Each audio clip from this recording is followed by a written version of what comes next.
Good afternoon from sacred space at Titania's realm.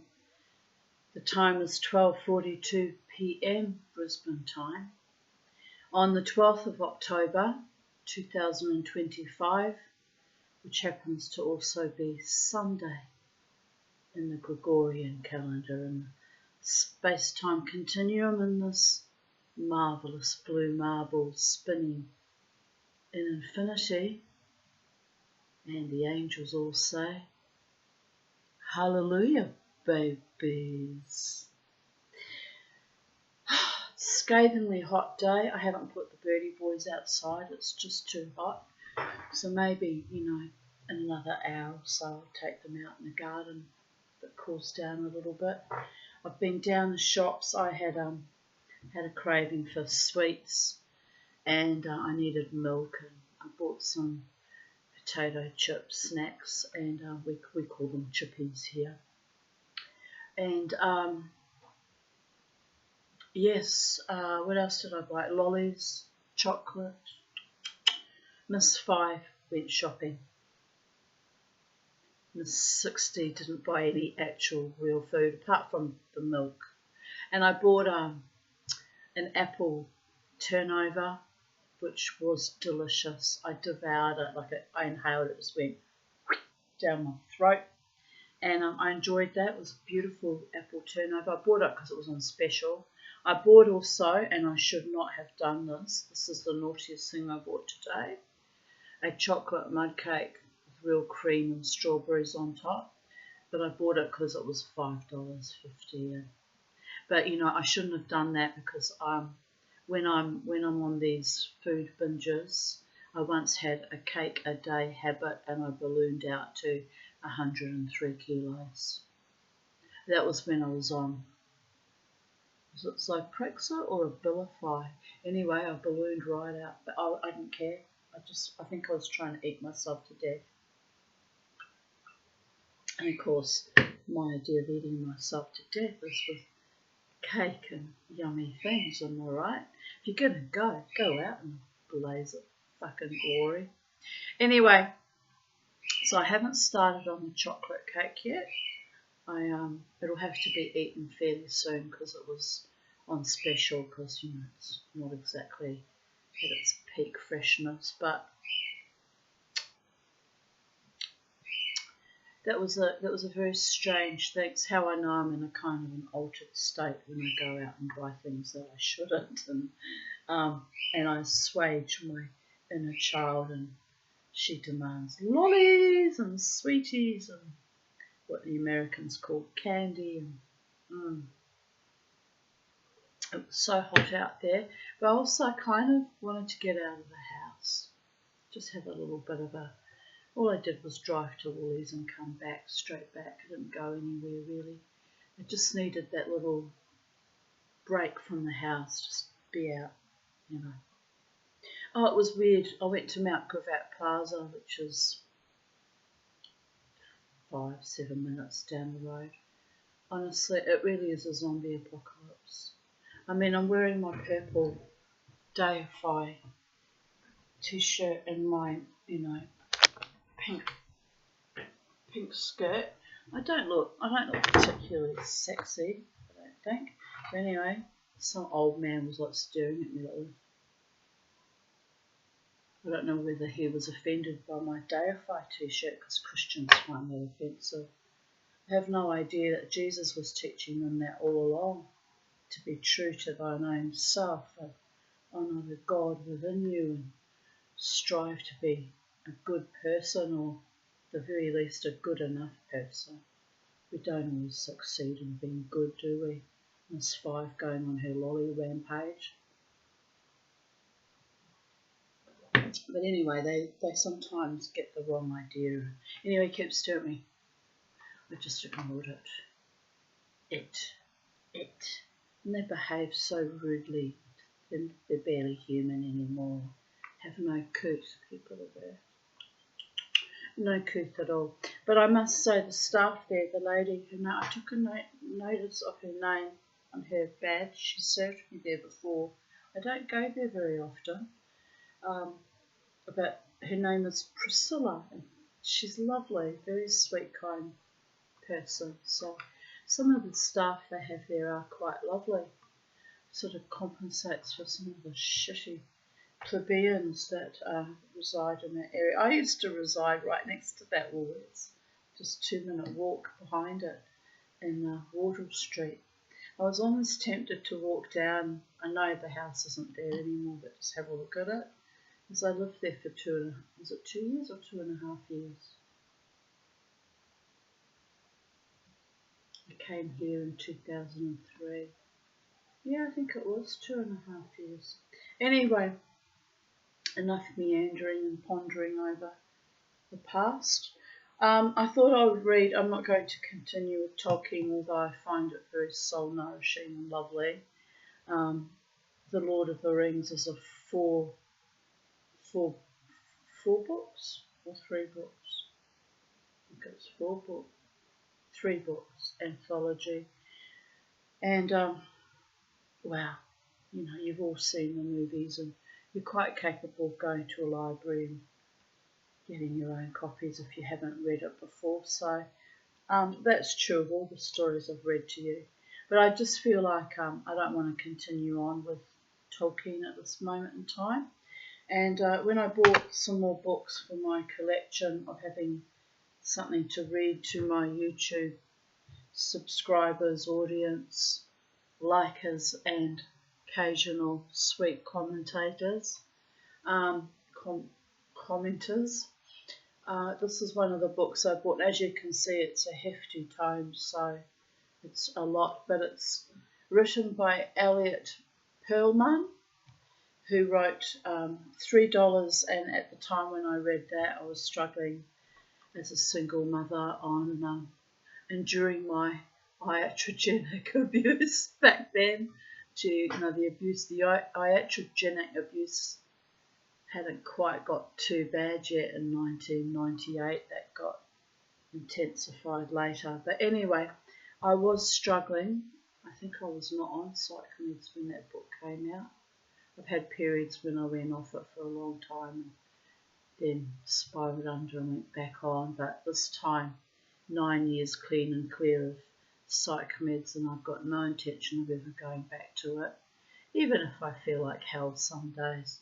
Those drugs did nothing to assuage my complex PTSD, or my occasional bouts of major depression, or my anxiety. They just turned me into a shuffling, drawling zombie and unable to think coherently and actually unable to make good choices in relationships and unable actually to protect myself. So I'm doing better now that I'm an older woman at 60, but it's been 9 years of resting my mind back after, as my own psychiatrist referred to it, inadvertent iatrogenic abuse, which wasn't just the psych meds, but that dreadful surgery I had in 2007,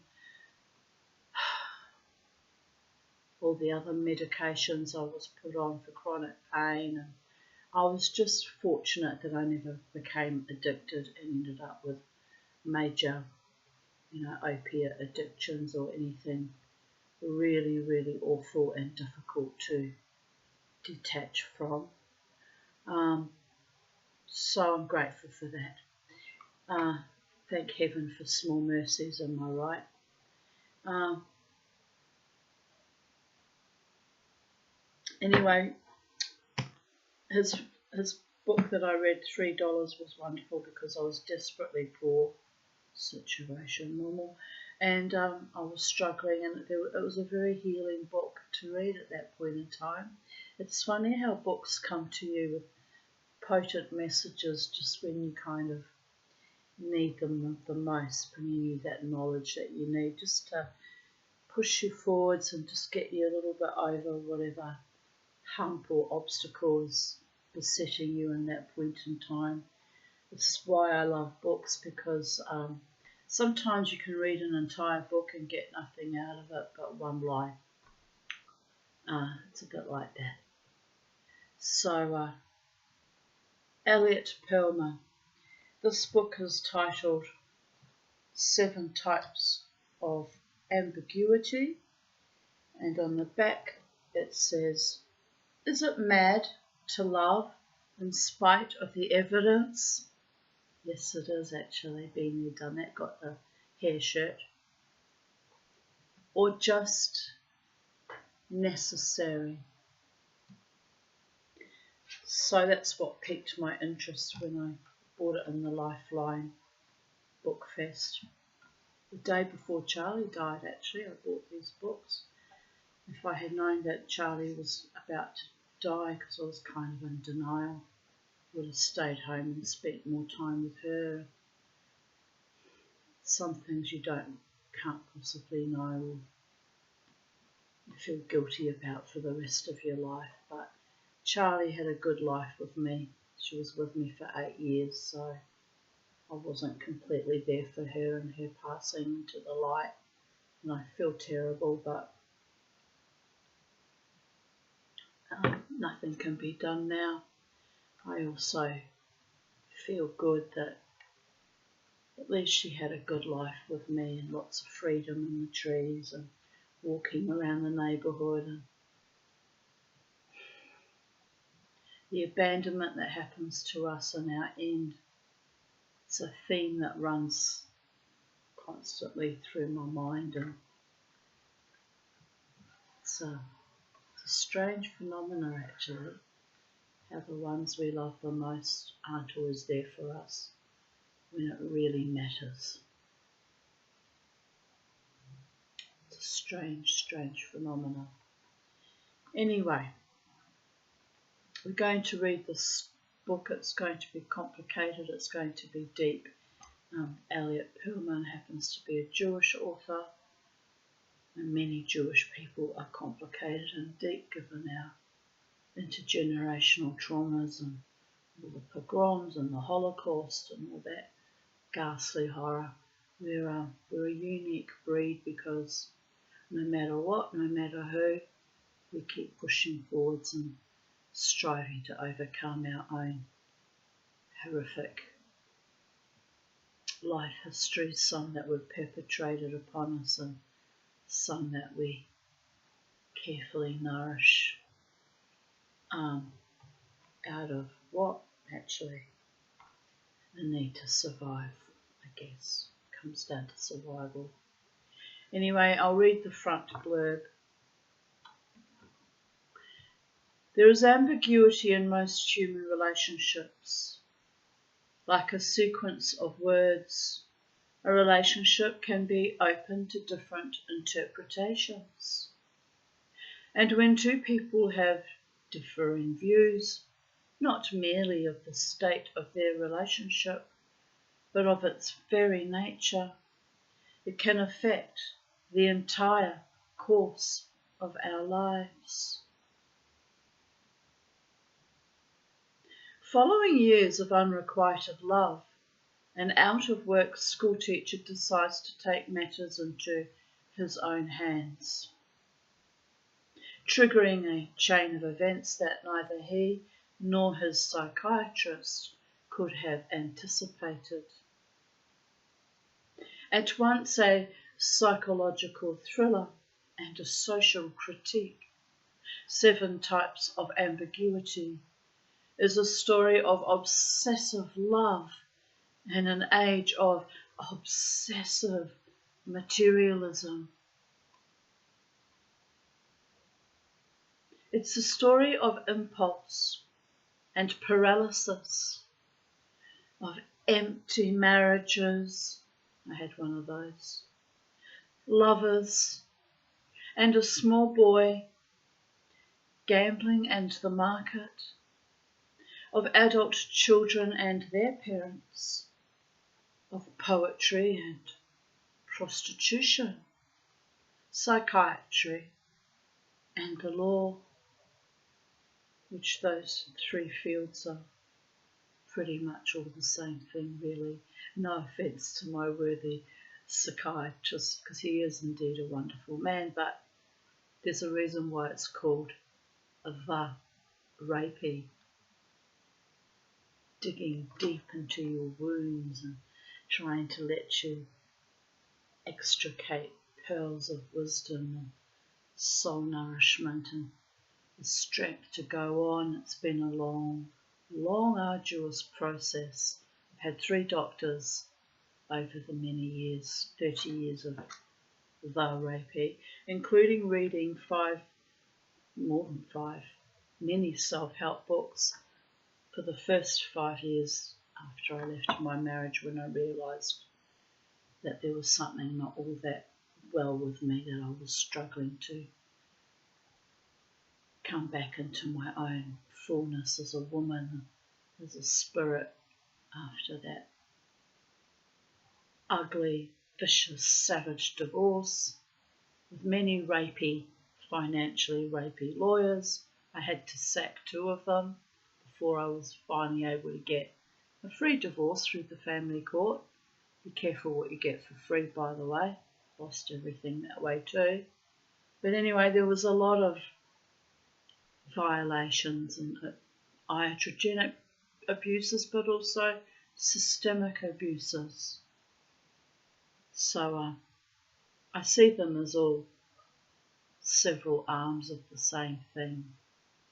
The whittling down, desecration of a person's isness, sometimes creating a new form or existence, and when therapy works well, creating someone strong enough to survive their own lives, and when law goes well, giving you enough money and enough justice to carry on with your life as well, which wasn't the case in my case.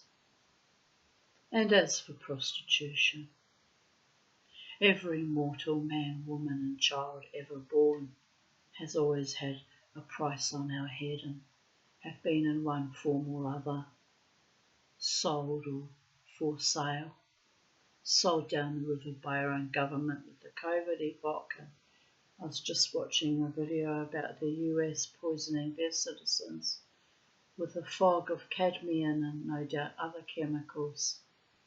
So nothing new under the sun. We've all been sold out by evildoers for their weird experimentation, depopulation, viciousness and savagery. But the worst sellout is when you're sold out in love. That's the cruelest, because it's someone you had high hopes in, trusted in, including familial love or romantic love or friendship, romance type love. Evil it is, absolutely evil. But every day in every way, Mama T, deifies, I defy my own cumulative traumas and illness, and I defy this beautiful but darkened Mordor type world that we find ourselves in. In the meantime, let there be cake, a chocolate mud cake with cream and strawberries. Oh, that's going to make me violently ill, by the way, because I won't just eat one piece, I'll eat several, perhaps half a cake a day. I call it suicide by carbicide, but it's not actually all that funny because there's an element of truth to that. But you know, I haven't been well at all the last few days. I just needed something sweet and yummy, delightful. Sometimes you just got to allow the magic and the wonder and the delight in our lives. Anyway, here he continues, Mr. Eliot, Perlman. Brimming with emotional, intellectual and moral dilemmas, the page-turning novel, reminiscent of the richest fiction of the 19th century in its labyrinthine complexity. Oh, we're in for a treat then. unfolds at a rapid-fire pace to reveal the full extent to which these people have been affected by each other and by the insecure and uncertain times in which they live, our times, now. I just want to see what year this was published. First published in 2003, which was the year I moved into this house 22 years ago. Interesting.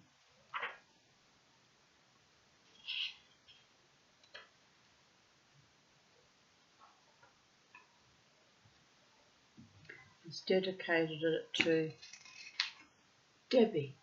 It says very simply, for Debbie, which one may presume is his wife, or maybe a daughter, who knows. Anyway, God has pity on kindergarten children. He has less pity on school children, and on grown-ups he has no pity at all. He leaves them alone, and sometimes they must crawl on all fours. Yehuda Amichai, who was an Israeli poet, he's wrong about that. There was very little pity for me even in kindergarten. Vileness it all was. Vileness beyond belief. But anyway. Part 1, Chapter 1. He nearly called you again last night. Can you imagine that after all this time? He can. He imagines calling you or running into you by chance. Depending on the weather, he imagines you in one of those cotton dresses of yours with flowers on it, or in faded blue jeans and a thick woolen button-up cardigan over a checked shirt, drinking coffee from a mug, looking through your tortoiseshell glasses at a book of poetry while it rains. He thinks of you with your hair tied back and that characteristic sweet scent on your neck. He imagines you this way when he is on the train, in the supermarket, at his parents' house, at night alone, and when he is with a woman. He is wrong, though. You didn't read poetry at all. He had wanted you to read poetry, but you didn't.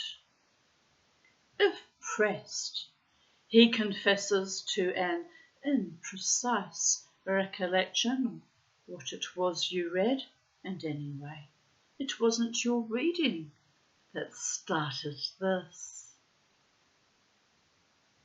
It was the laughter, the carefree laughter, the three-dimensional Coca-Cola advertisement that you were, the try-anything-once friends, the imperviousness to all that came before you, the chain telephone calls, the in-jokes, the instant music, the sunlight you carried with you, the way he felt when you spoke to his parents, the introductory undergraduate courses, the inevitability of your success, the beach houses, the white lace underwear, the private dancing, the good-graced acceptance of part-time shift work, the apparent absence of expectations, the ever-changing disposable cults of the rural, the family, the Eastern, the classical, the modern, the postmodern, the impoverished, the sleekly deregulated, the orgasm, the feminine, the feminist, and then the way you cancelled with the air of one making a salad. You would love the way he sees you. He uses you as a weapon against himself, and not merely because you did. He sits in his car at traffic lights on his way out sometimes and tries to estimate how many times he has sat here waiting at these traffic lights on his way somewhere without you, hoping to meet someone with the capacity to consign you to an anecdote, to be eventually confused with others. He thinks of you when the woman lying next to him thinks he's asleep. It would not surprise you that there are many women. Do you remember you thought him beautiful? You never told him. He had to assume it. He was beautiful and is now, some 9 years later, even more so. The years have refined him so that once boyish good looks have evolved into a clean, smooth charm. Not always, though. First thing in the morning, or after he's been drinking, the charm goes missing. The drinking is not really the problem at the moment, though. Not right now. Of late, it has been no more of a problem with him than it is with your husband, which is to say, of late, the quantity itself is no cause for alarm. But there is a secret need in both men to have their inhibitors inhibited. In Simon's case, this is merely the tip of an older and more fundamental iceberg. Which reminds me, I've nearly run out of Jack Daniels, which the majority of that were given as offerings to the voodoo god Papalegba. I had a few little, shots here and there, but I have to buy another bottle because didn't get much to drink out of it. It was gifted to the god, one of the gods. And I just would like to replenish it. Also, he likes his little offerings. I only give him half a little, cup. And it's not a lot.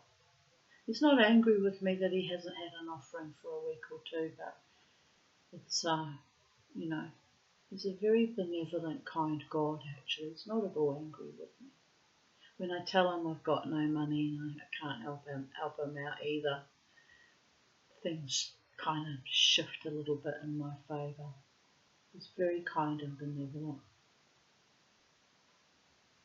You see, the Mama T has relationships and friends in high places and in unusual spaces, interdimensional ones who have her back and her sides when other human mortals do not.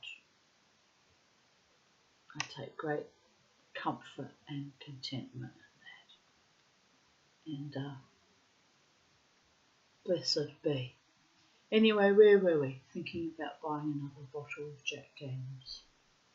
Might buy something different this time. Something, I don't know. I'm thinking about buying a big bottle of vodka and They're very expensive, but buying vanilla pods and making my own homemade vanilla essence again, I actually really loved that. You've got to wait for about 6 months for it to fully macerate and mature, but so delicious.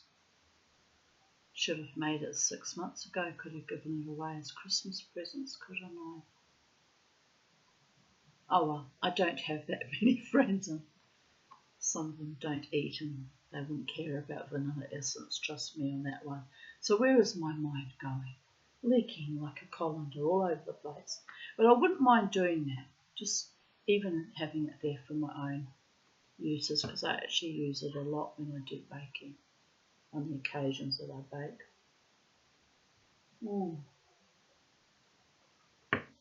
Right, let us continue with the story. It is often almost too much for Simon to undertake even basic daily tasks, to shower and shave, to dress, to wash his clothes, to feed himself and Empson. He runs out of all but the most essential of foods and doesn't do anything about it until there's nothing for the dog to eat. Depression, people of earth. You don't know Empson. Simon got him as a puppy. He would be about 3.5 now. He used to take him to school with him. This was the sort of thing he would do. The children loved Empson almost as much as they loved Simon.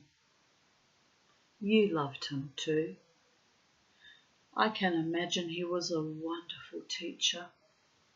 You might remember that Simon's father, William, or did you call him Mr. Haywood? My half-sister had friends named Haywood. Was disappointed that Simon was going to be a teacher, particularly a primary school teacher.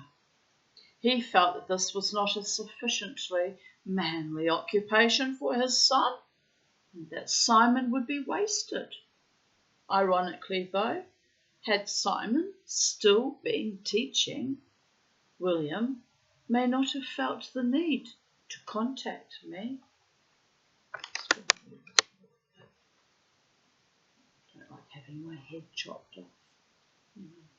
I might have cake, but I'm holding on to my head.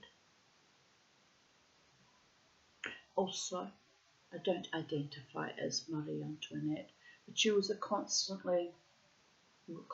reminder all throughout my childhood. Don't know why they kept driving that analogy home all the time. Probably our proclivities to love cake beyond all things. Hedonism and a little bit of greed and food addiction.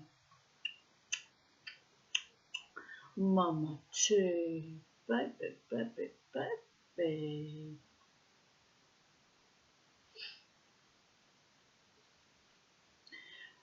Just a little segue. It's a personal segue, but I'm going to speak it out because when I review my videos, sometimes later on it makes sense.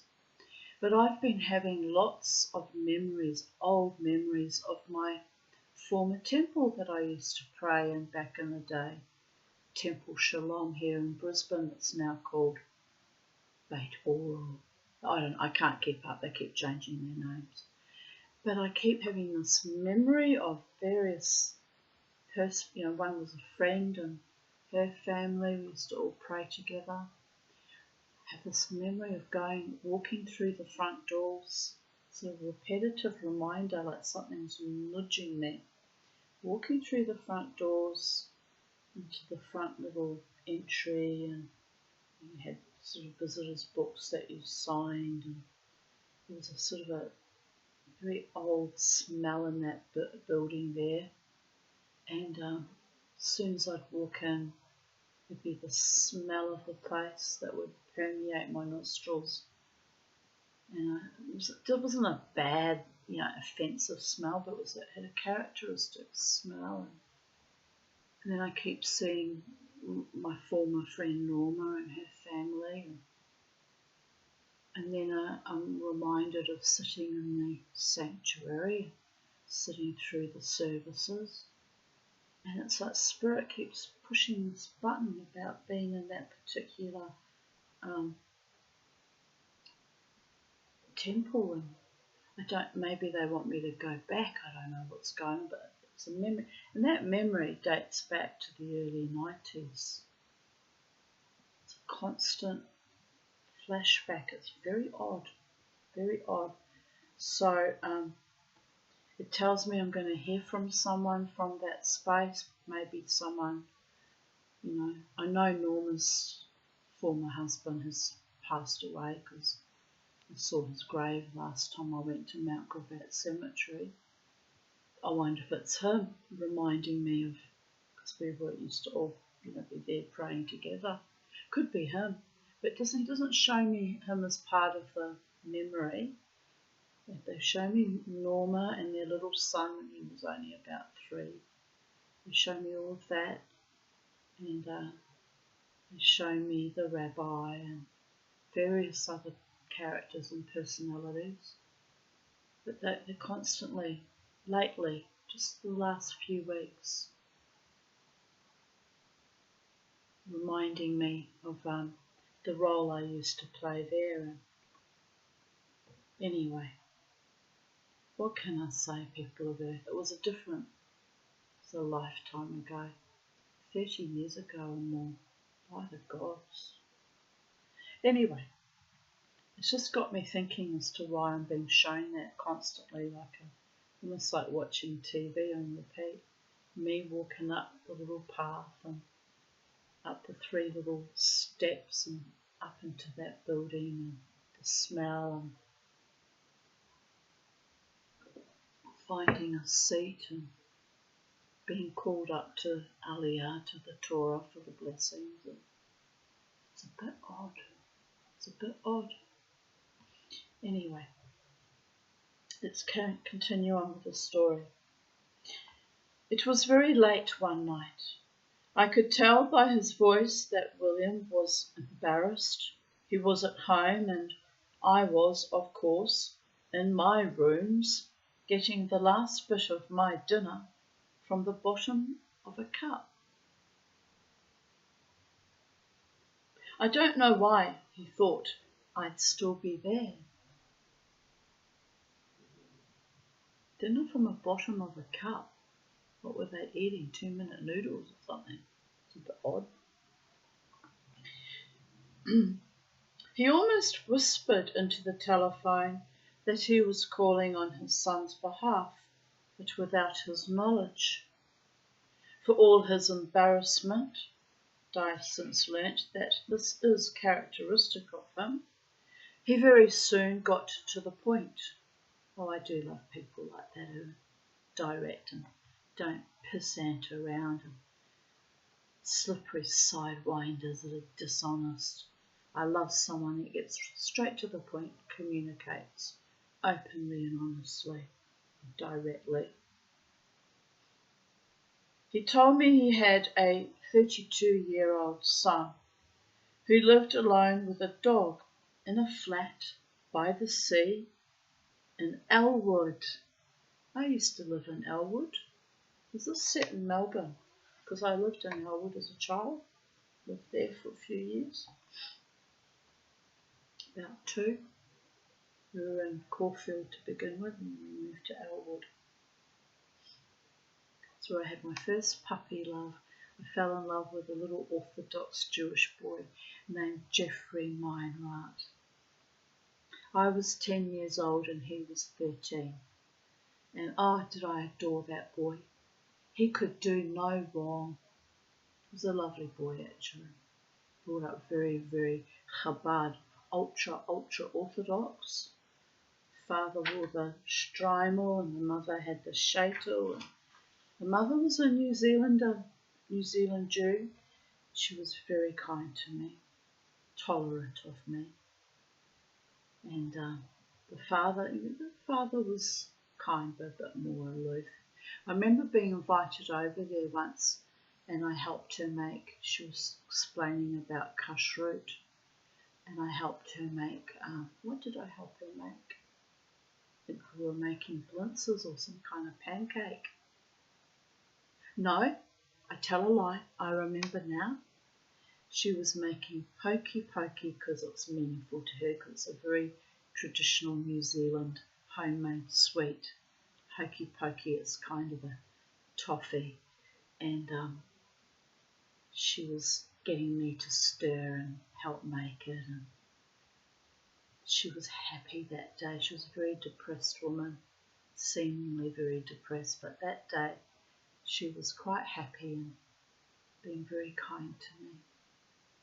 I think they felt sorry for me with my mad German mother that was just so outrageous, always flirting with her husband even. My mother couldn't help herself. And they used to sit on the top of the, we lived in apartment buildings, so I lived in the next, they were sort of split into 3 sections. I lived in a second building that were attached. It's hard to explain, it had different entrances. And Mr. Meinrad, Jeffrey's father, would come from work, and my mother would flounce out to get the mail, and my mother's always a very garrulous and extroverted person. It wasn't necessarily flirting, she's just friendly and extroverted and ebullient, and she was madly in love with Uncle Case. We were living with Uncle Case at that time. But anyway, her and Mr. Meinrad had some weird kind of friendship that they developed. It wasn't sexual or anything weird, but Mrs. Meinrad was not so pleased about it, as you can imagine, because she's very strict and a little bobbish, and, you know, blouses up to here and long sleeves and very modest. There's my mother, all wild and colourful, with her, you know, bright coloured and skin revealing, as on arms, revealing dresses. And anyway, the two of them used to sit on top of this bank of letterboxes, and I'd come out playing with little Jeffrey, and Mum would be sitting on top of it, swinging her legs like a little girl, laughing gaily at whatever Mr. Meinrad was discussing with her. I don't think it was anything of a sexual, unseemly nature, just talking about silly things probably. And Mrs. Meinrad would come out and just shoot them a look and then quietly go inside. And she was right to worry in a way, because my mother could be a bit loose in the caboose. She really could. That's why I'm so rigid about my own sexuality, because I was raised by someone who thought she was Zsa Zsa Gabor and Marilyn Monroe and Gina Lollobrigida all rolled into one. I mean, you have to laugh. Even for my mother's funeral, my half-sister sent a eulogy and expected me to read it out, and it said, "Our mother could entertain 50 people in a room single-handedly all by herself," and made her out to be this gigantic slut. Well, she wasn't technically a slut, my mother, technically, but if things behooved her, or if the need arose, she had no qualms putting out, you understand, and to manipulate some benefit towards herself. Sad but true, but, you know, she'd survived that dreadful war, and she'd learnt that the only way to survive is to be a bit sexually ruthless, and it is what it is. But anyway, Mr. Meinrad, I don't want to give the wrong impression, was a perfect gentleman. Probably that's what the attraction was. My mother wasn't used to being surrounded by men who could conduct themselves as perfect gentlemen, you understand? So they formed quite a sweet friendship for a while, and I was friends with his little boy, and I was besotted with his little boy. And even ultimately his mother took me under her wing because she, mentioned that when I grew up I wanted to be Jewish, which they found quite astonishing given that I had a German mother. But they took me under their wing a bit and were very kind. And I needed that kindness. It was like mother's milk or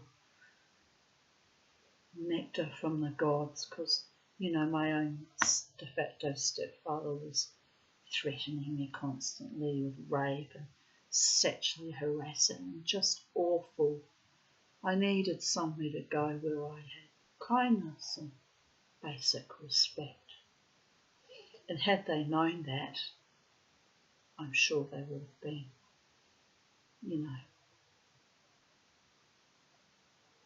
even kinder. Perhaps got me removed from that situation, which is what I really needed, but that never happened. Anyway, we won't dwell on horror, but the happy memory, I can still see them as clear as day. Mr. Meinrad and Mrs. Phillips up there on top of the letterboxes, chitter-chattering away, laughing gaily. The ultra-Orthodox Jew and the German from Nazi Germany. You see, life is weird, people of Earth.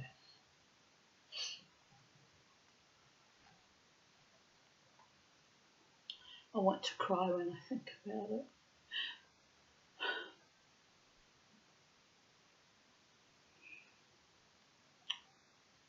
But we shan't cry, because I survived even that ugly libel against me, but it caused me years of trauma and depression. The slander in my own Brisbane community here was vicious, and yet the spirits kept reminding me of that shul and Shulman's temple and that space, and they're not telling me I have to go back, but they're kind of insinuating it. I've got no intentions of going back, although I did say to my friend Regina the other day at Rosh Hashanah that perhaps we might walk in there together one day, because we were very active 30 years ago, bringing our children there, giving them bar and bat mitzvahs and raising them as Jews, and being there every week praying to the Holy One, nearly every week without fail, Regina and I and our kids. And yet we've been kind of sidelined. It's odd, isn't it? In my case, I was sidelined because, my German heritage and ending up poor and divorced and a single woman and marginalised and isolated and condescended and looked down on because I didn't get a man. I'm not sure what went wrong with my beautiful Regina. She was and was a wonderful woman. Very fine, upstanding family. It's funny, us older ones, we've all been kind of shucked off like dirty old husks, and all we've done is get old. It's no shame or disgrace in that, trust me on that one. Anyway, I don't know why I suddenly got emotional thinking about Mr. and Mrs. Meinrad and Elwood and Melbourne.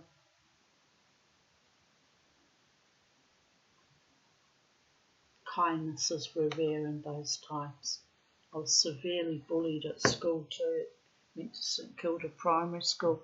What an evil cesspit that was. It was so bad, my American teacher, who came from Minneapolis in the United States of America, also of German descent, because a lot of Germans moved to Minneapolis, or that area, a lot of Amish actually, and Mennonites. Anyway, she was very kind. She said to my mother, "You have to get her out of here. They're attacking her daily." She's depressed. I was depressed at 11, severely depressed. Got to get her out of here, she said. She can't survive the school. There's too much bullying and harassment.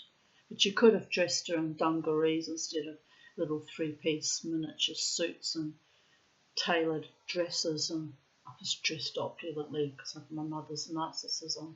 Dead goddess. I just went with the flow. Put whatever clothes she handed me, put it on my back. Didn't bother me one way or the other. Still not bothered overly much by clothes to this day. But anyway, I'm weird like that. I am weird like that. But anyway, she told my mother to lie and say that we'd moved back to Caulfield so I could go back to Caulfield Primary School, which is what we did. And then I was back there for a while and then we returned to New Zealand. Dear goddess, the bullying didn't stop when I went back to New Zealand either. That was high school. Horrendous. When I look back on my life, I don't know how I survived it. Even my psych says to me sometimes that he doesn't know how I survived just my childhood alone, never mind all the other horrific things that happened to me pursuant to that. Anyway, we'll carry on with the story, but yes, I got reminded by Elwood. He lived alone with a dog in a flat by the sea in Elwood. He told me that his son, always obsessed with poetry, seldom went out since losing his job in the first wave of the downsizing epidemic. In getting directly to the point, William missed so many others. Simon has said that the reason his father has no time for poetry is that he is afraid of the messiness of life. Poetry feeds on all that spills over the boundaries of the usual things, the everyday things with which most people are obsessed. So William has no time for it. He cannot think of anything more unnecessary. What about you? What's your excuse? Me? I love poetry and literature and art. I love messiness. I love wildness. I love self-determination. I love courage under fire. I love the cold, quiet courage that isn't under fire but lies fallow, waiting for the boot to fall. Invariably it falls, people of earth. I've lived like that way all my life, and in a way it is a form of art and poetry and whimsy and magic and awe and wonder. If I look back on it, zoom way out as if I was looking at myself from the distance of eons, I'm content with who I am at this point in time. I'm content with who I am. There were things that should never have happened but did. There were things I could have avoided had I known but didn't.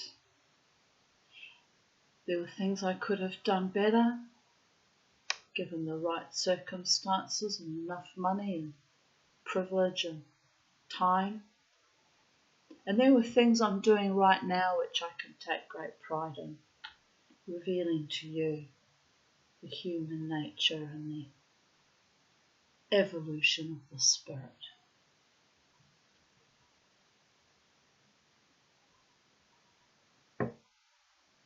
Being vulnerable, am I right? Being vulnerable but simultaneously heavily armoured. Chapter 2. The conversation must have lasted about half an hour, most of it taken up with William's examples of his son's lack of interest in things other than poetry, and perhaps the damn dog. He seems to have no idea of Simon's continuing interest in you and everything about you. He told me that Simon was severely depressed, from which I concluded nothing much except that William wanted me to think that he thought his son was severely depressed. Munchausen's by proxy is a thing with families. But they'll whittle and ferret away at you until you are so fucking depressed you can barely breathe and you're slowly dying. Been there, done that, got the t-shirt. Wearing it as we speak. I defy, deify. Fuck you to all my Munchausen's by proxy family members and later friends. A giant fuck you. You cost me dear. You cost me everything. And like putting on too tailored and too good clothes to fit into a world where I didn't ever fit. I went along with it, oblivious to the great, great cost. That's why I won't compromise now on certain values and issues. Too much has been stolen from me. And not just monetary things. Those you can eventually, if you get enough money, replace.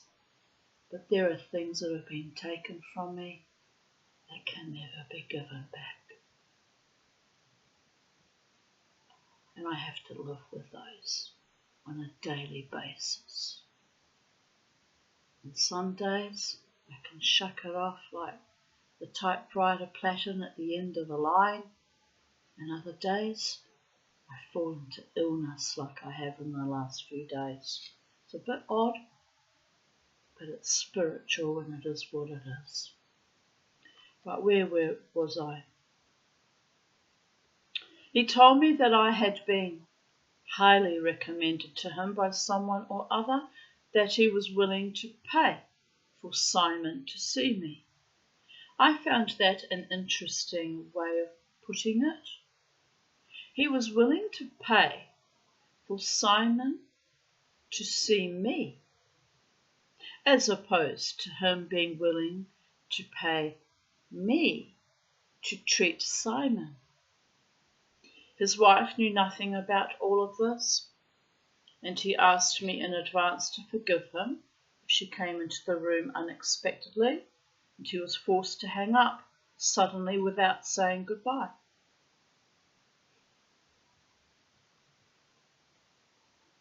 William has spent much of his time planning to cope with people doing things unexpectedly. He would probably not recognise that he has ever done this, let alone the futility of doing it. He certainly would not recognise the utility of preparing for the expected just that little bit more, and planning for the unexpected just that little bit less. His wife didn't surprise him at all, not then. At first there was nothing to be done because, as I explained to William, Simon had to want to see me.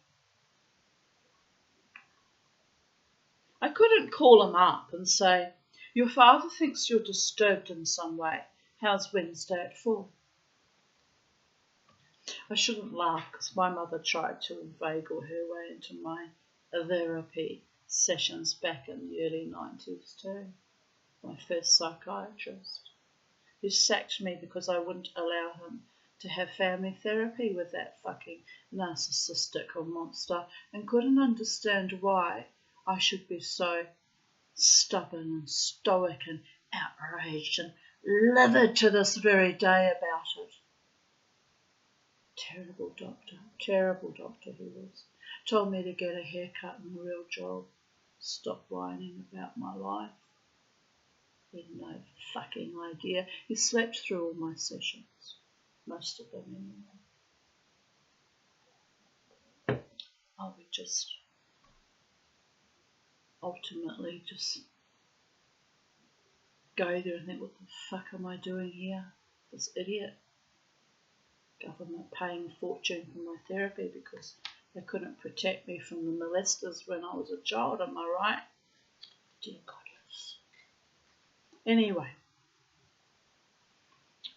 his rooms were up in Wickham Terrace, I still remember, and he wore black polo shirt up to his neck and black pants and black shoes. And I actually thought he was gay, but he was married with 2 children.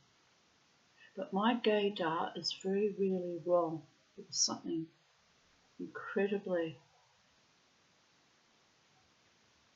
effeminate about that man.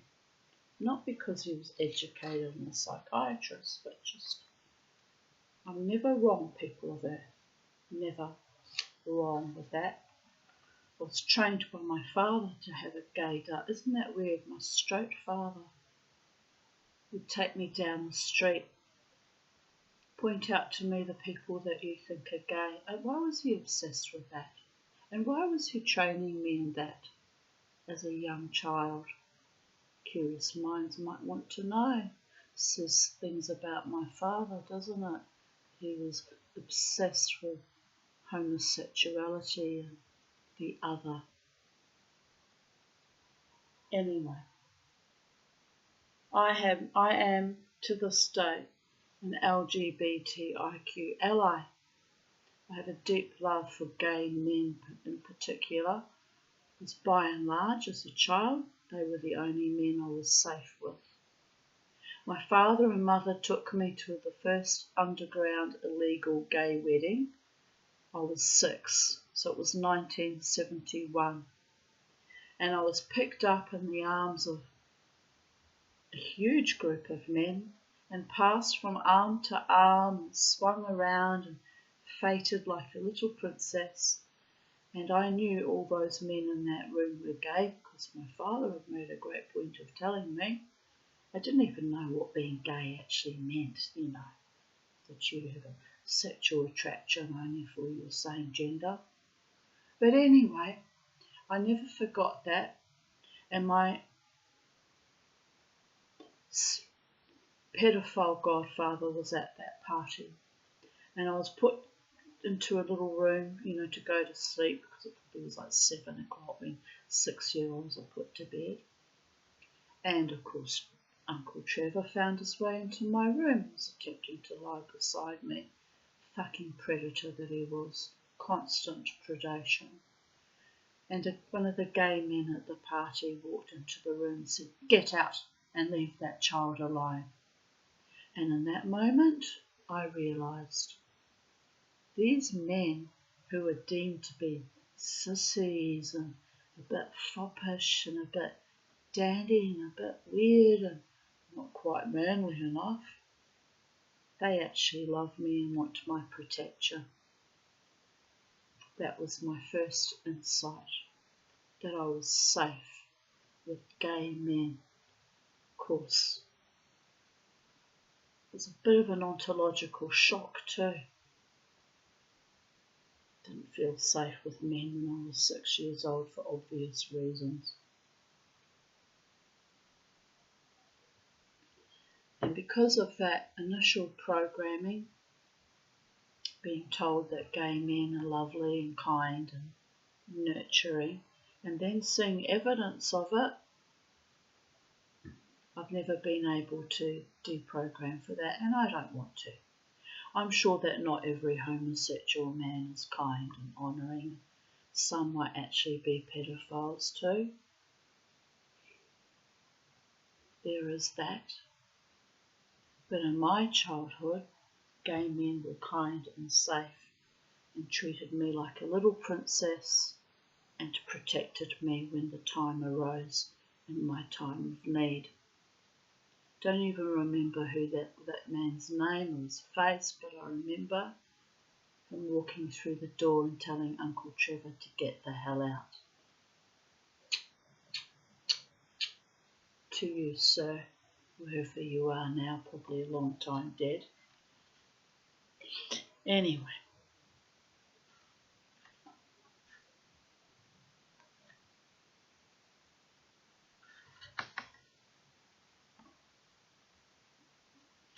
Since he had never broached the subject with Simon, I really didn't know what he thought I could do.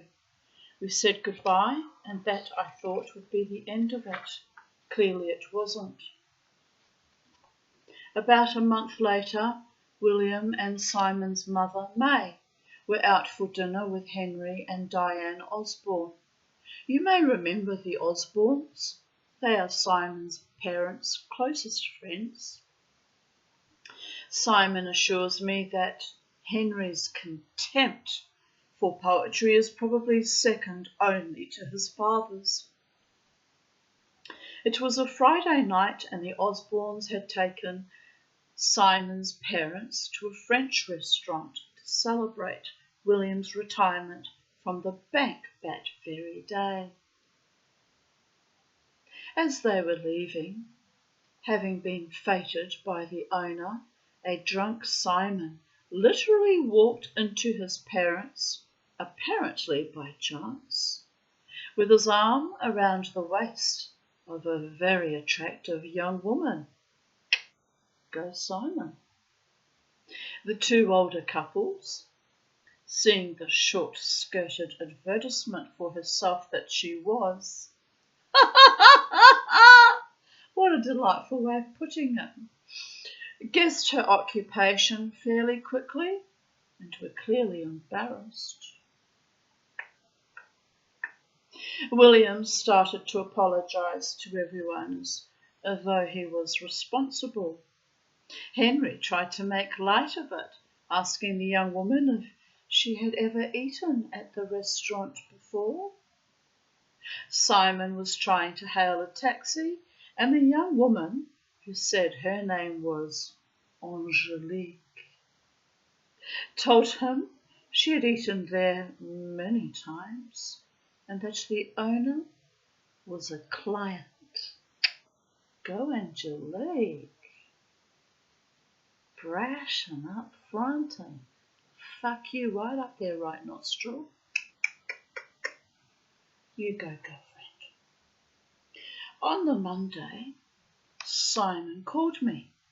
He told me the whole story and explained that it was a condition of the rapprochement that his parents, that he arranged to see me. It was a brief conversation. He said, I'm very amused by this. They're trying to coerce him into therapy. Similar was done to me all through my childhood. You're stupid and you're insane. You're stupid and you're insane. I was merely surviving. Evil, predatorial, narcissistic, psychopathic, sociopathic, fucking monsters. I was neither stupid nor was I insane.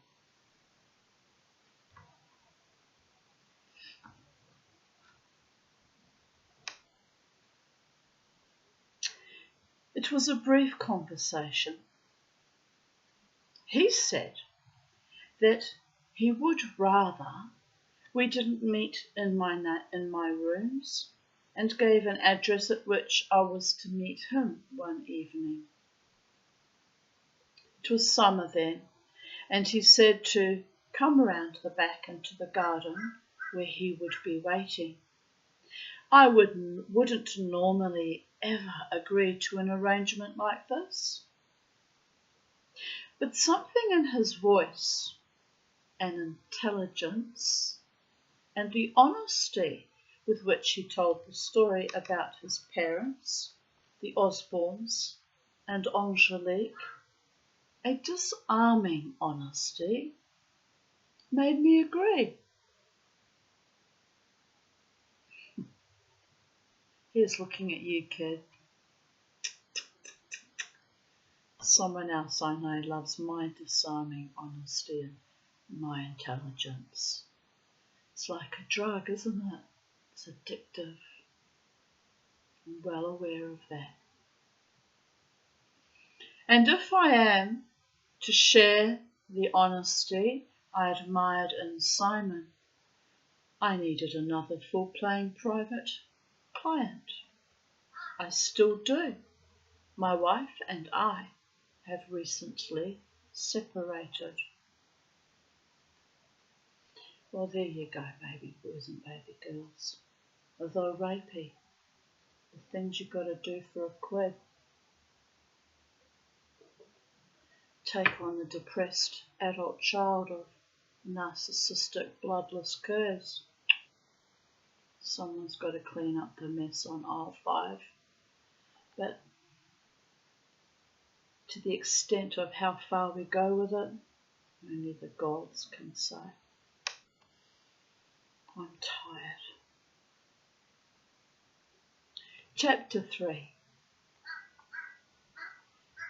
It is quite well understood that a clinically depressed person will show little, if any, interest in constructive activity concerning future events or outcomes. Indeed.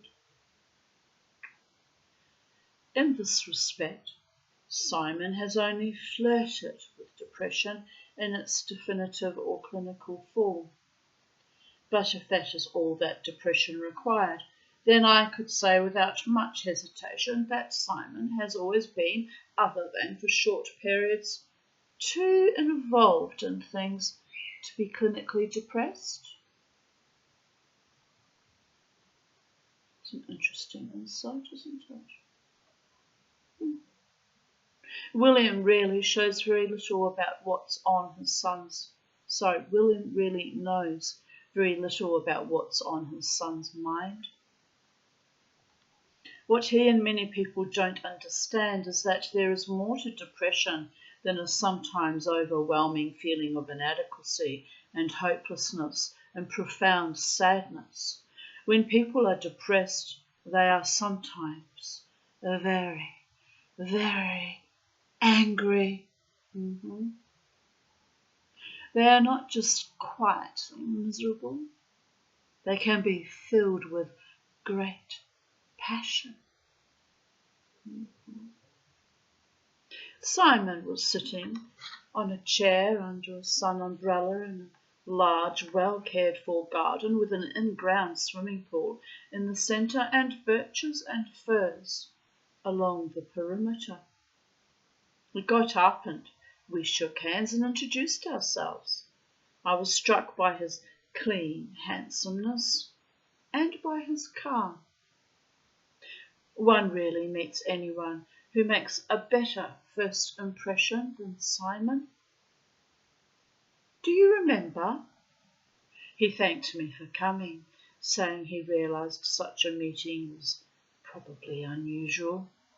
I said something banal about having to expect the unexpected in my line of business, and then he quoted some verse about surprises or chance in that soothing voice of his. I don't know why, but I was a bit nervous. He asked me questions as though he were interviewing me and making mental notes. Middle-aged, separated, lives in a city, etc. I must have passed because he seemed to take a bit of a liking to me, albeit with some reserve. Perhaps I didn't fit his stereotype of a psychiatrist. I don't know. He told me not to completely ignore whatever it was his father had told me about him, saying his father's description of him no doubt contained what Simon called that dangerous element of truth, just enough to make me suspect that everything else his father had said and would ever say was true. He was utterly charming, witty, and seemingly quite relaxed and intelligent. I was a little surprised he hadn't offered me at least a drink, but I didn't comment. We Europeans are instinctively better hosts, whether we have personality disorders or not. I didn't know him, and perhaps he would never again be so forthcoming. It's not that I expect patience to entertain me, but the circumstances here were quite unusually informal, and I didn't want to interrupt him. Perhaps he felt a little uncomfortable offering me his parents' alcohol. I figured a place of that size, with the in-ground pool, the tennis court, and the satellite dish, had to belong to his parents. They must have agreed to go out for the evening as part of the deal. I am a 32-year-old out-of-work teacher living on my own in a flat in Elwood, he laughed. But just because I don't work doesn't mean I'm broken. Then, after some small talk, he started telling me about you. At first I didn't realise how long it had been since you had been together. It wasn't clear, so I asked him. It finished 9 years ago, he said, and you want to know why I'm still talking about it, right? No, I didn't say that, I responded. No, you didn't, but only because my father is paying you not to tell me I'm mad, or at least to tell him first. I think it's admirable what you guys do, but shit, it's embarrassingly primitive, wouldn't you say? What do you really know? And in any particular case, in my case, what do you really want to know? I'm afraid it won't make sense to you. I really mean that. I'm genuinely afraid it won't make sense. I'm not trying to sound casual or smug. Listen, all that she was then, all that she is now, those gestures, everything I remember but won't or can't articulate anymore, the perfect words that are somehow made imperfect when used to describe her, and all that should remain unsaid about her.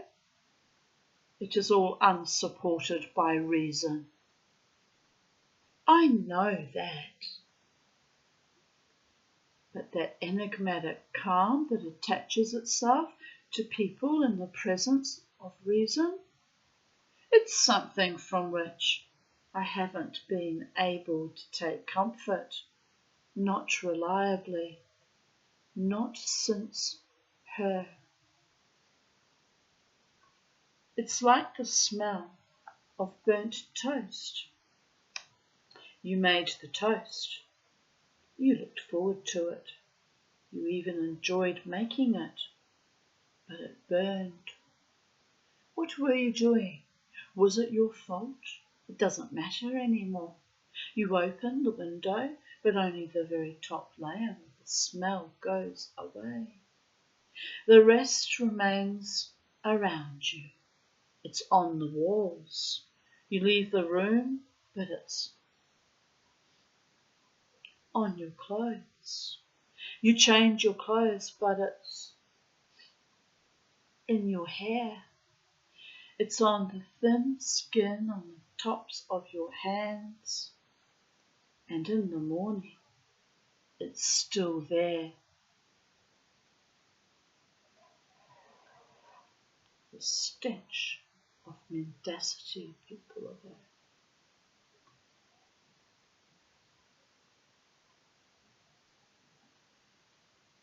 Riding that streetcar of desire with Desiree's misbegotten, lackluster, lost loves.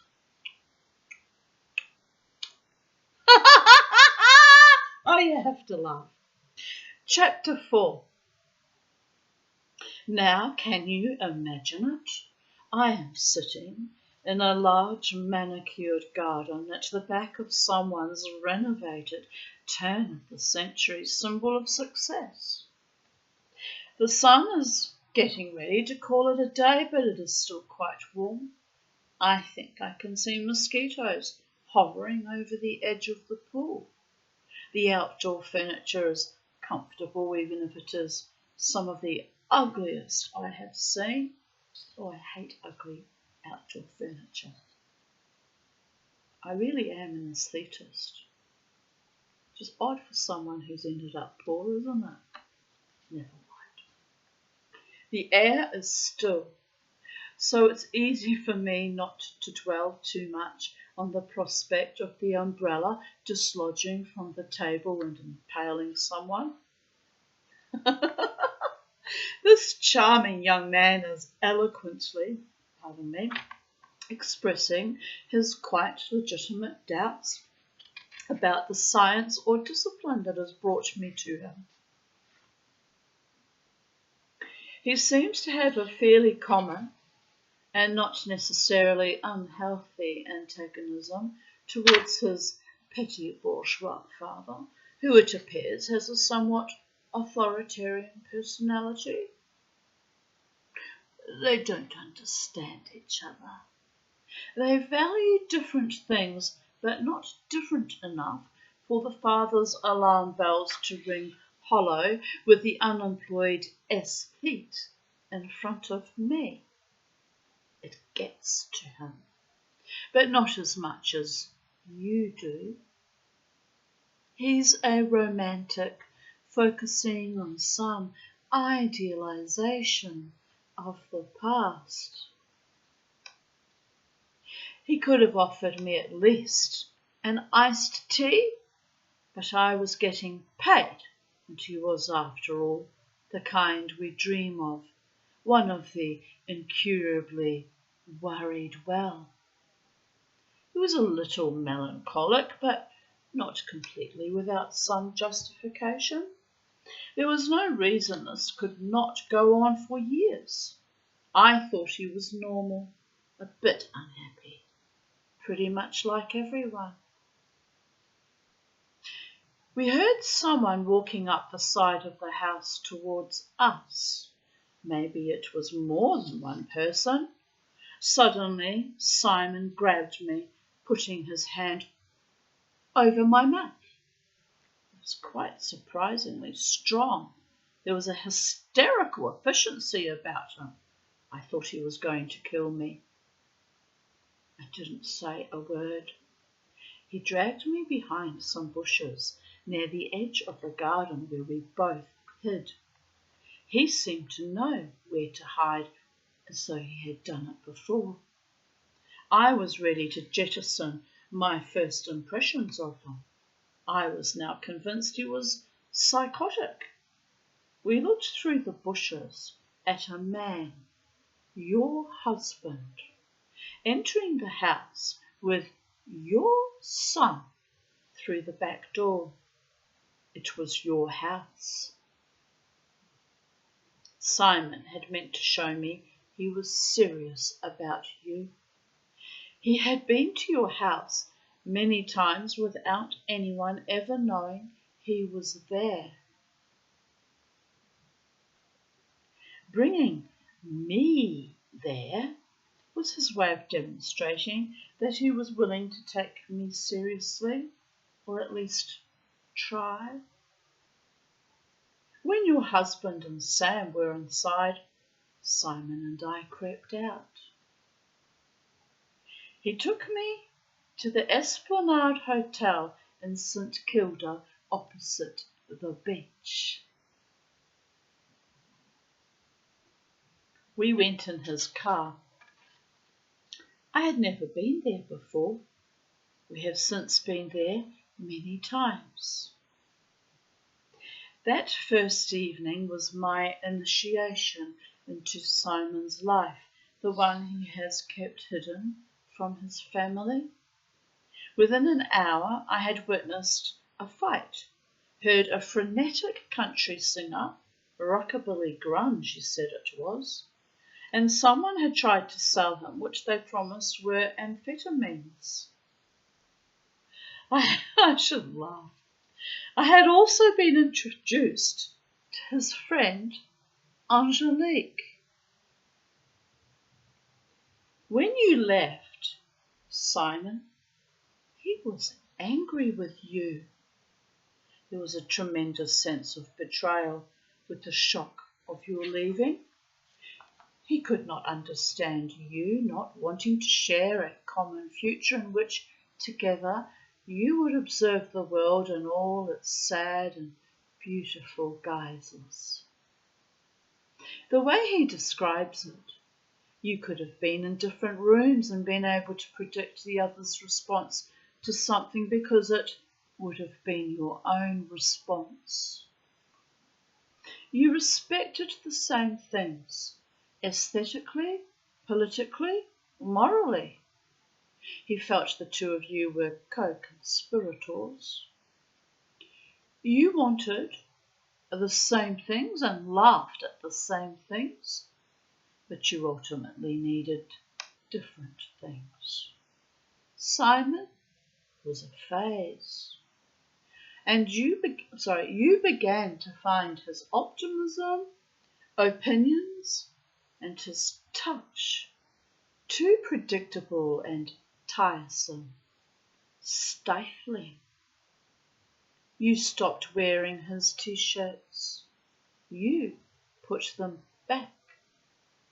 You pretended to be obtuse. Some nights no one could find you. Where were you? When his father, who never noticed anything, noticed your absence, he blamed Simon, and then after a while, so did Simon himself. William was never so warm as he was to you when you had gone, while May would look out on the street through the Venetian blinds as though she was waiting for you.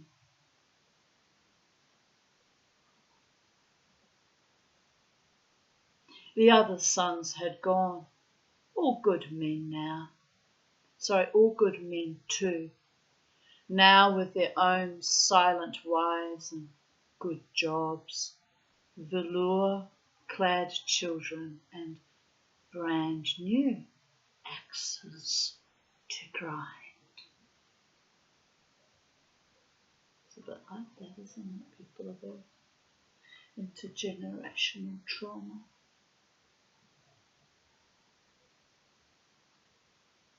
Simon tried to find comfort in his reading, but one can only turn so many pages before the anaesthetic wears off.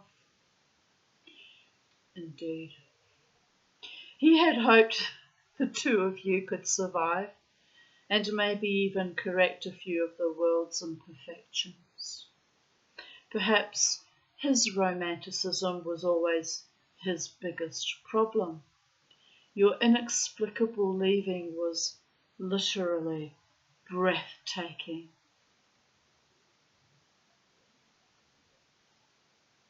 William came home from work one night and found Simon speaking out loud to himself in his bedroom.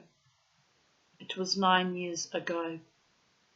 At his desk, he was talking to himself. William stood at the door and listened. And would it have been worth it, after all, to say, I am Lazarus, come from the dead, come back to tell you all? If one, settling a pillow by her head, should say, this is not what I meant at all. This is not it at all.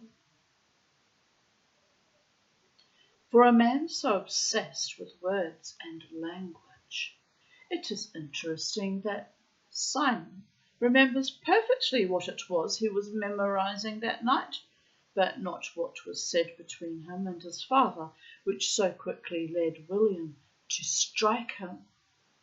He remembers clearly the seconds before the force of his father's hand became a very personal heat in his lip and jaw.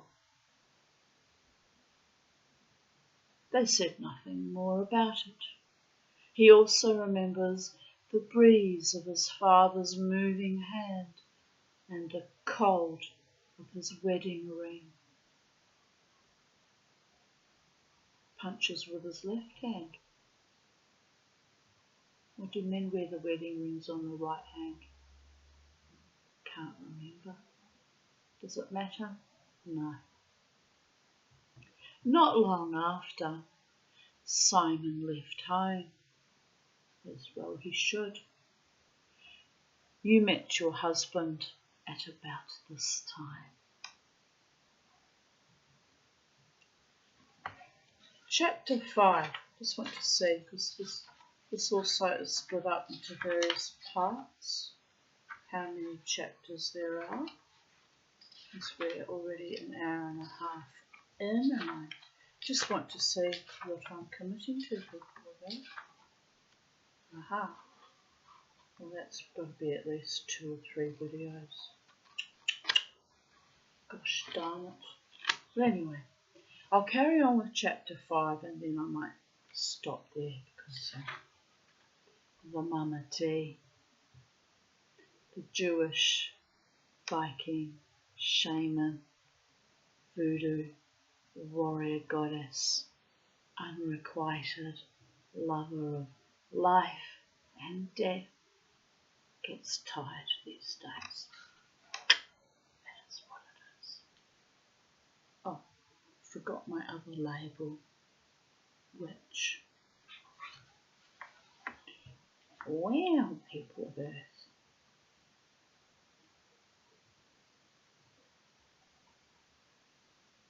And psychedelic dreamer.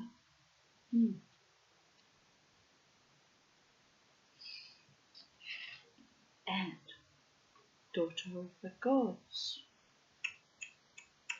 Chapter 5.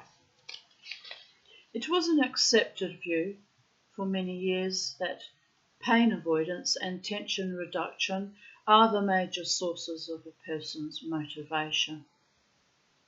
This was challenged principally by Maslow, which is the hierarchy of need, people are aware, with the suggestion that more meaningful or more subtle conclusions with respect to human motivation could be reached by examining people's strivings for growth, for happiness, and satisfaction.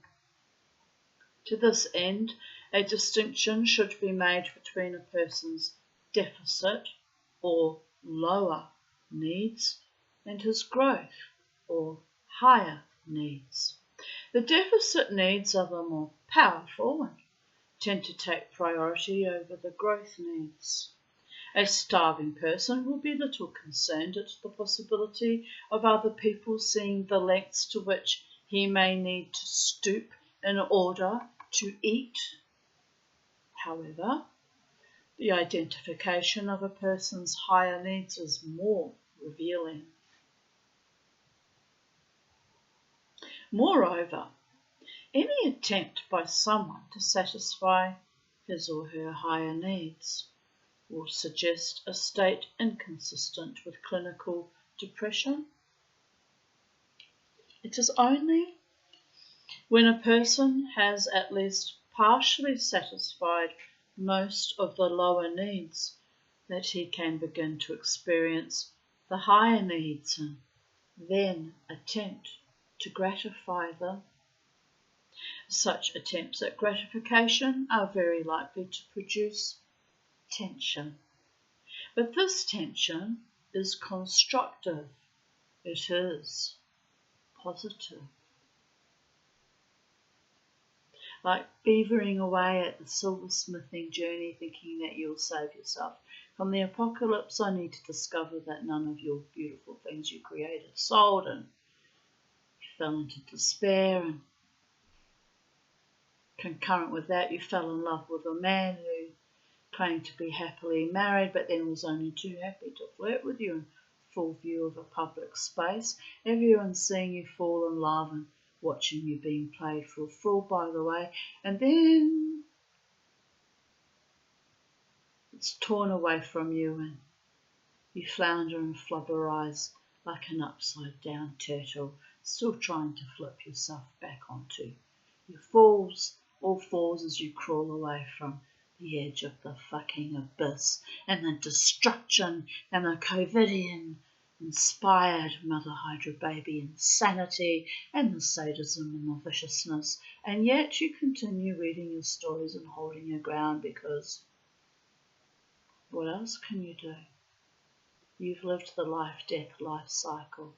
You've lived through clinical or major depression for fucking decades, and you refuse to cede, to quit, and to yield, and ultimately even to die at the hands of those who faked love for you and turned love to shit in full public view of everyone in the music scene. Fuck you, by the way.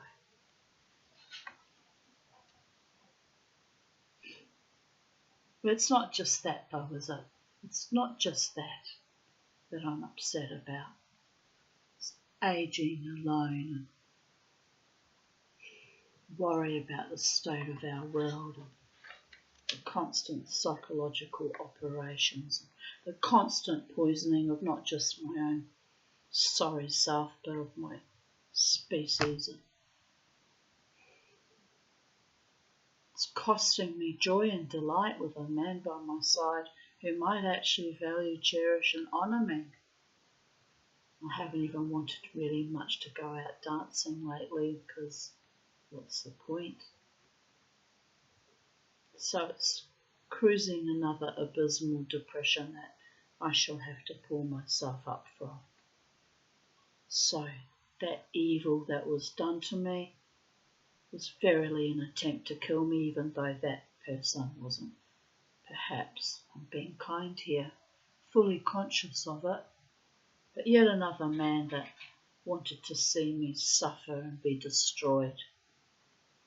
Foul. I call befoulment on that.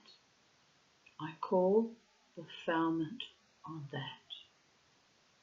And there were many that delighted seeing the love on my face and the happiness in that brief window period when I thought he was a safe and kind and loyal person.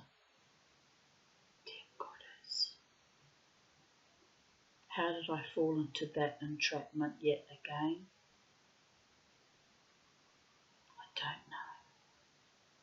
I don't know, but there were too many pulling on those strings. Too many.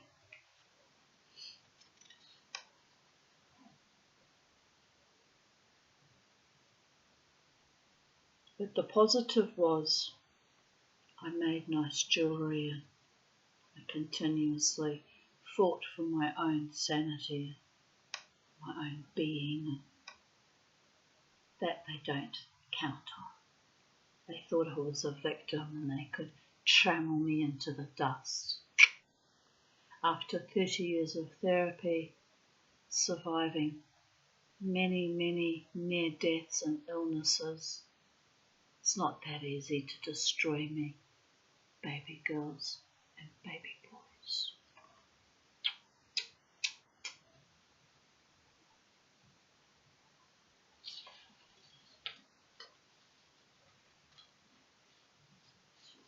Right. Not long after Simon left home, he started teaching. It was his first permanent class. He was so full of enthusiasm for his new life that he sometimes couldn't sleep. He had so many plans for his students and for himself. There was very little communication between him and William, although he spoke quite regularly to May. He still thought of you, but the pain was not acute. He was contemplating a master's in either education or English. Education would have helped his career, but there was still that unrelieved passion for literature and especially for poetry. He was thinking of writing something on the work of his hero, the literary critic William Empson, who I must admit I've never heard of, so there is that. You might remember Simon going on about Empson, the author of 7 Types of Ambiguity, which is interesting since it's the title of this book too. A vignette within a vignette, like a Mandelbrot patterning or Fibonacci spiraling. Quite a clever literary device, that, Mr. Perlman. Simon has tried to explain to me what is so fantastic about what he calls this landmark in the history of literary criticism, which incidentally is also the way it is described on the back of the book, but it's all lost on me. He bought me a copy. To put it simply, or perhaps simplistically, it seemed to be an analysis of the effects a poet may achieve, consciously or not, through the use of ambiguity. I couldn't get through the book. I suspect Simon knows this. As far as I was concerned, there were more important ambiguities than the ambiguity of poetic language that Empson talked about.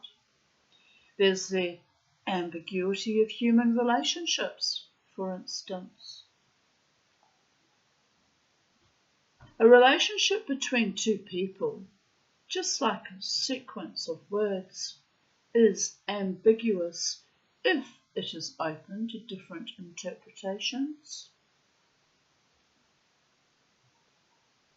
And if two people do have differing views about their relationship, I don't just mean about its state, I mean about its very nature, then that difference can affect the entire course of their lives. Interestingly, this is not a subject Simon has ever wanted to talk about, despite the number of times I've broached it. We'll take accountability, that's why you can't face it. Being real and authentic and accountable and responsible. It's a heavy yoke, that, being responsible. Understanding that people can be rather demonic and foul. There's nothing you can do about that. Watch them go on to destroy others and, wow.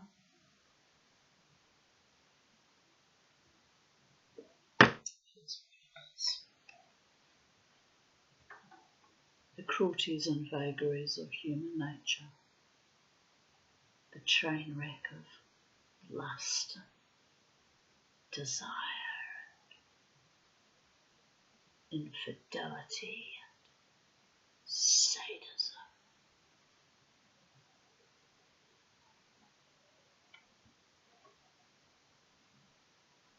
In any event, what was of greater interest to me than Empson's work, everybody's got to make a living somehow, was that he published it at the tender age of 24, and more particularly that Simon mentioned this several times.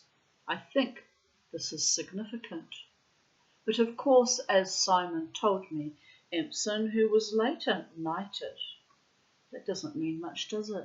They like knight genocidal murderers, like, what was that dreadful Prime Minister of New Zealand that looked like a fucking horse? Can't even bear to say its name. That creature. They knighted Jimmy Savile too, didn't they? I'm not impressed by knights of the realm.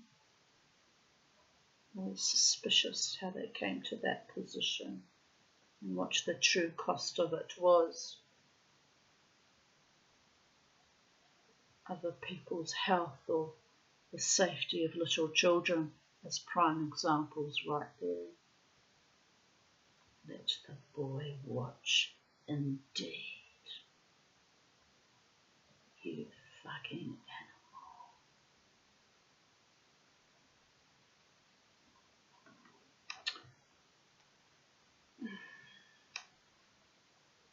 Right.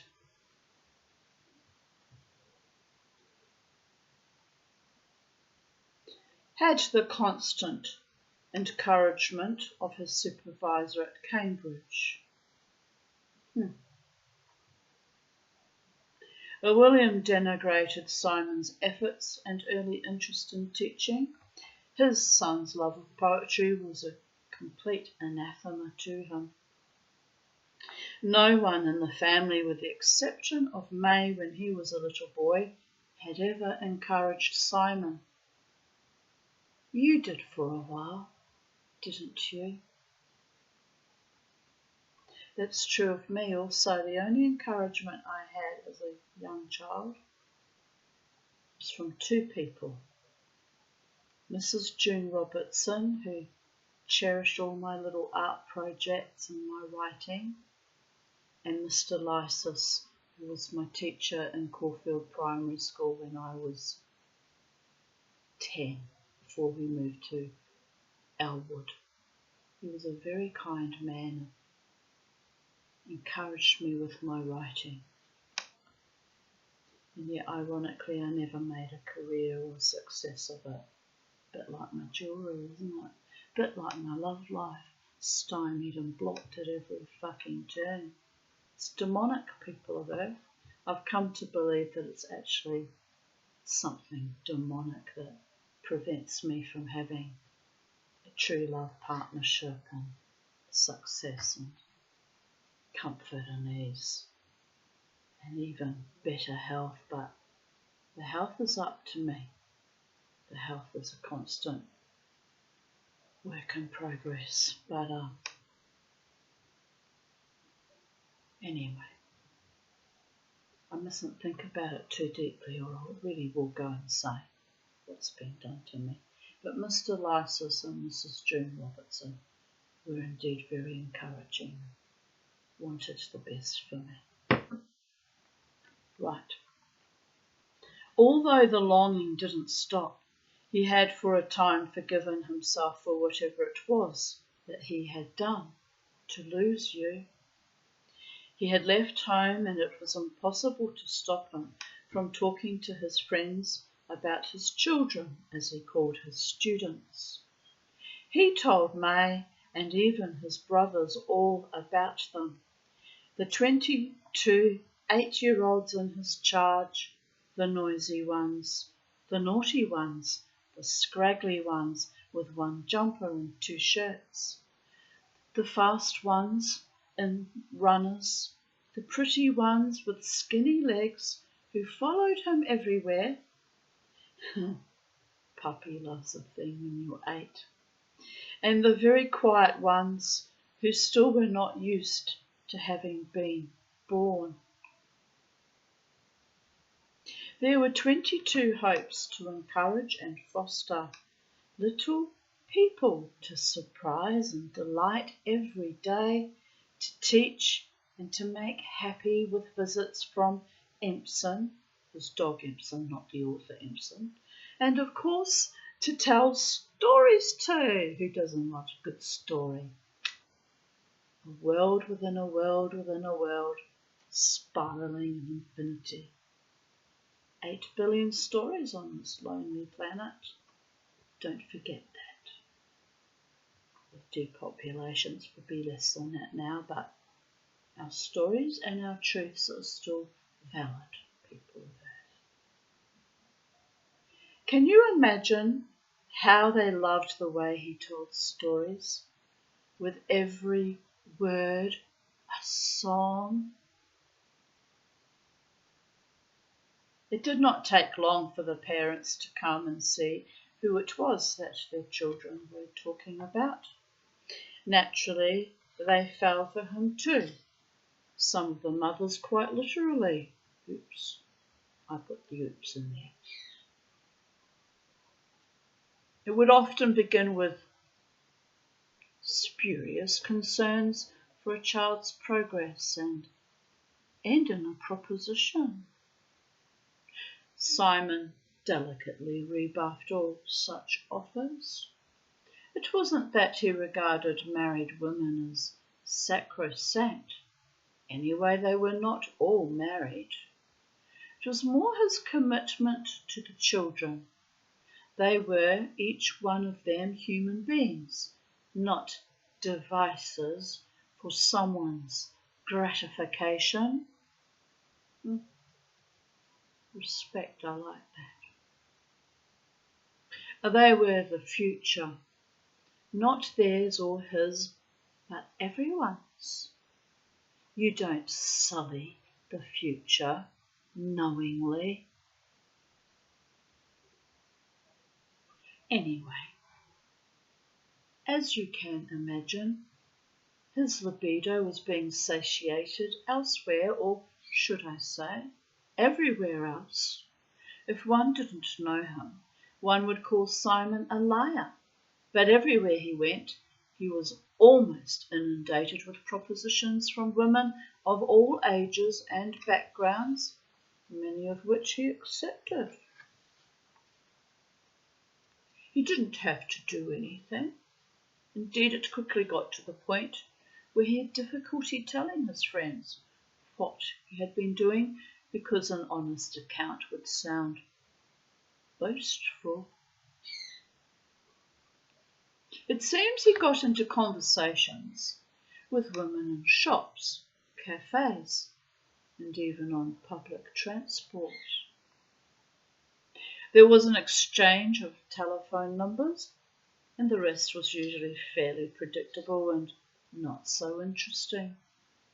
It is of interest, however, that he never formed attachments with these women and never permitted them to develop any legitimate expectations as to the future with him.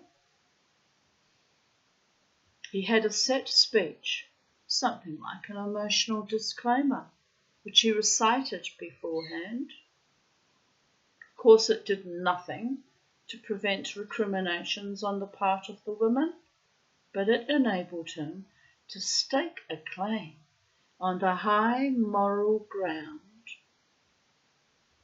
And as long as he required this, a higher or growth need, he cannot be said to have been clinically depressed. But, of course, it's of concern in itself that he was unable to form close emotional attachments with other women, and that he needed the flattery. You remained unreplaced. You wouldn't let him move on. His self-esteem was completely immune to his carnal successes. They had no currency for him that wasn't immediately devalued upon attainment. It was both the complications from the casual trysts and a certain amount of guilt that led him to Angelique. You would like her. I do. They have been friends for a couple of years now. The night she met his parents and the Osbornes was their first night together. An escapee from a feud with her Lutheran family in Adelaide, she had run away to Melbourne and landed on a one-time school friend whose boyfriend was a part owner of a nightclub. Together, they introduced her to the city's nightlife, and when the free drinks and free passes ran out, so did her pride. She met Simon on her first night working the streets.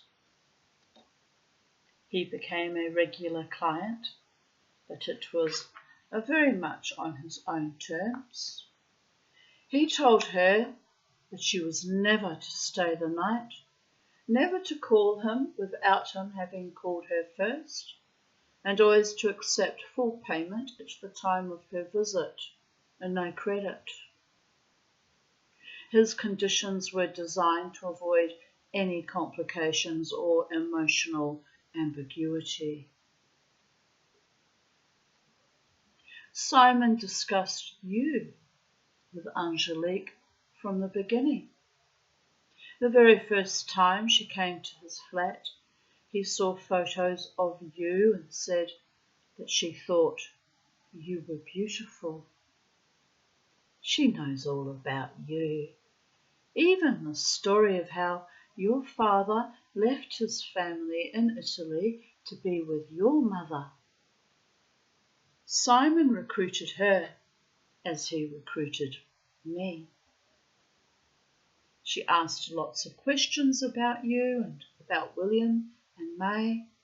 She knows all about Simon's childhood, his brothers and the family holidays with the Osbornes in Sorrento. She enjoyed hearing about his students from the days before he stopped teaching.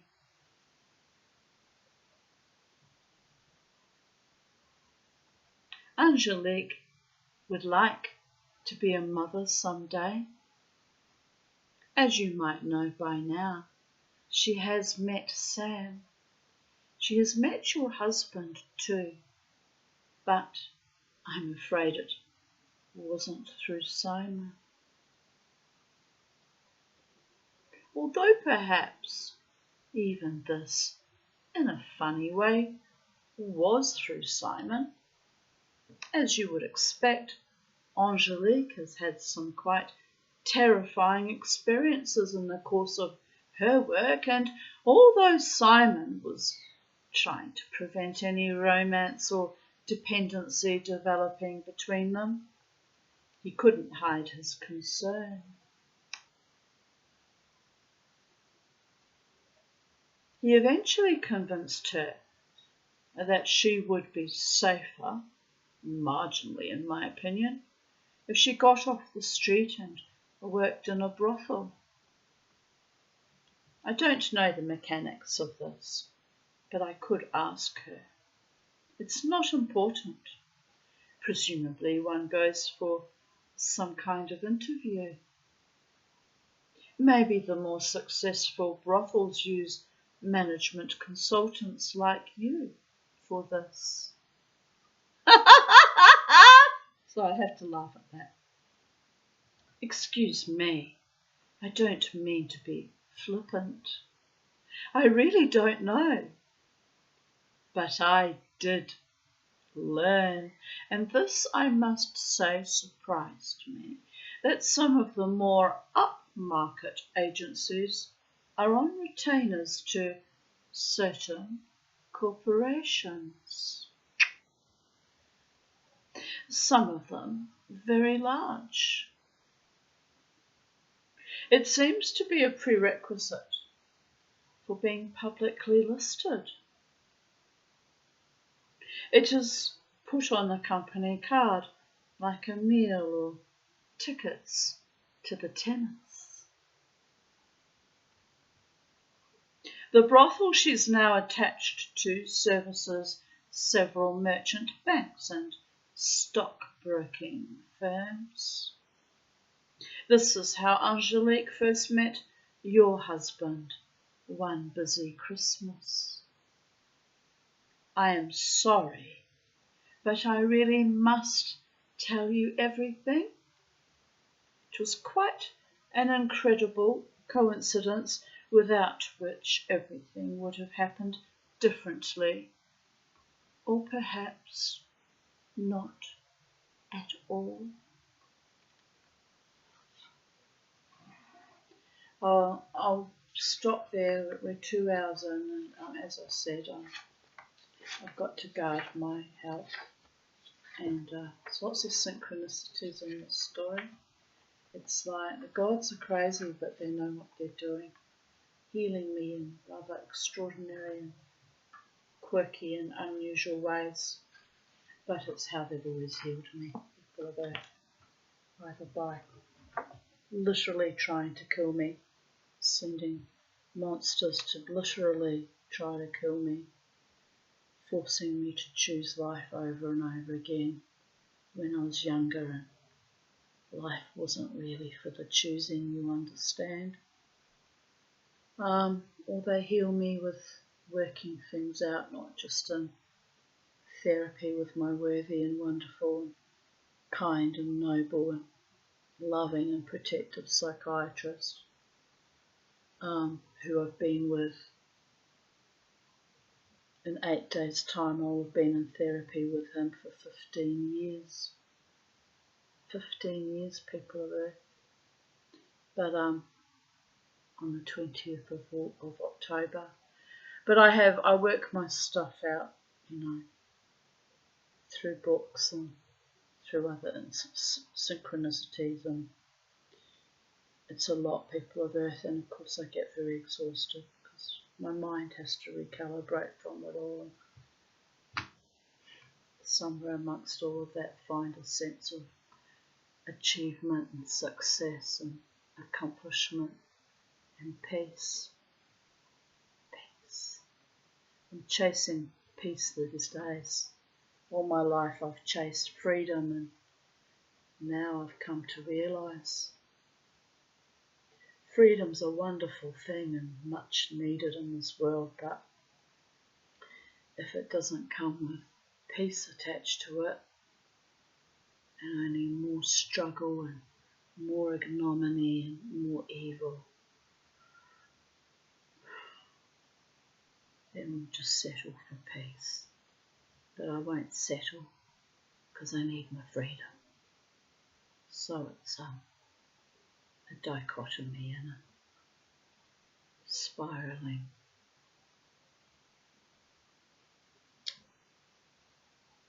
Yeah, holding onto the heels and spiraling. What's that imagery that came to my mind? It's a Celtic imagery. It's of 3 feet and you're all running in a circle. Google it, people of Earth, because that's the word I'm struggling to find. You need to know. Mama T needs to know. Celtic.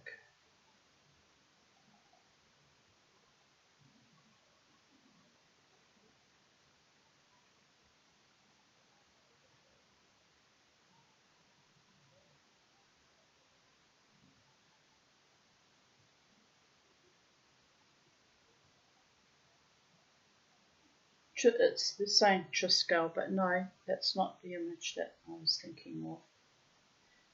It's got 3 feet and it's like running as fast as it can, sometimes going nowhere.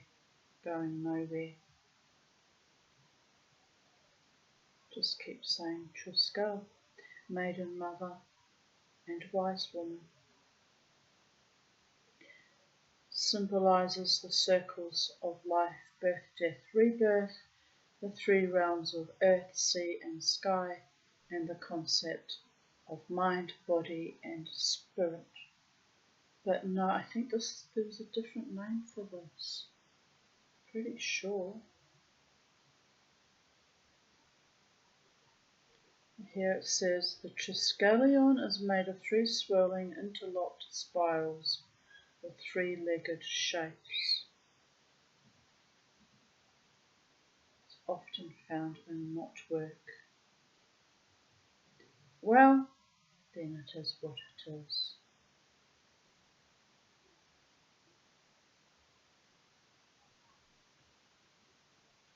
The Divine Feminine. Mother, maiden, matron and crone. Crowned one, wise woman. She's been carrying me whelped like a puppy in her mouth all my life, people of Earth. So I just have to go with that too. The Shekhinah. Anyway, God is bless. I'll be back tomorrow with chapter 6, we're up to of part 1, and beautifully written and authentic and real. Bye for now.